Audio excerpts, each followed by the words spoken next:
શ્રદ્ધાના નામે થતી ઓનલાઈન ફ્રોડથી હેતરાશો નહીં. ગુજરાત પોલીસની ઓનલાઈન ફ્રોડથી સાવધાન રહેવા અપીલ. અયોધ્યા રામ મંદિરના પાસને લઈ સતર્ક રહેવા અપીલ. નકલી વીઆઈપી પાસ દાન માટે આવતા કયુંવારથી સતર્ક રહેવા અપીલ. રામ મંદિરના ઉદ્ઘાટન પહેલા સાયબર એટેકનો ખતરો. ગુજરાત પોલીસની ઓનલાઈન ફ્રોડથી સાવધાન રહેવા અપીલ છે, જેમાં ગુજરાત પોલીસે હેલ્પલાઇન નંબર 1930 જાહેર કર્યો છે.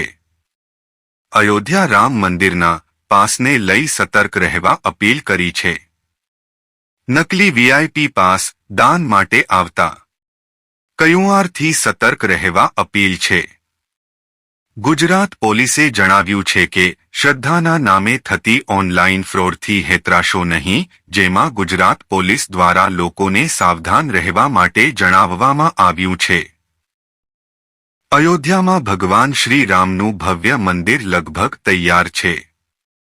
22મી જાન્યુઆરીએ રામલાની પ્રાણ પ્રતિષ્ઠા થશે અને તે દિવસે અયોધ્યા સહિત દેશભરમાં ઉત્સવનો માહોલ રહેશે.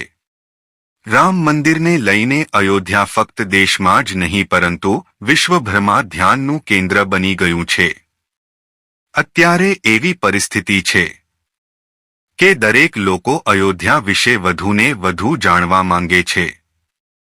અયોધ્યા રામ મંદિરને લઈને રામ મંદિરના ઉદ્ઘાટન પહેલા સાયબર એટેકના ખતરાનો સામનો કરવા માટે MHA ઉચ્ચ સ્તરીય ટીમ અયોધ્યા મોકલાવી છે.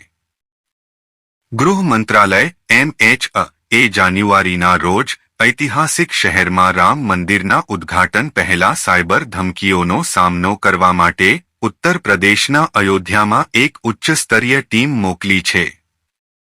સંયુક્ત ટીમમાં MHAના ભારતીય cyber crime coordination centre I4C, electronics અને ઇન્ફોર્મેશન ટેકનોલોજી મંત્રાલય MEIT, intelligence bureau IB, Indian computer emergency response team અને સાયબર ક્ષેત્રના નિષ્ણાતો સામેલ છે.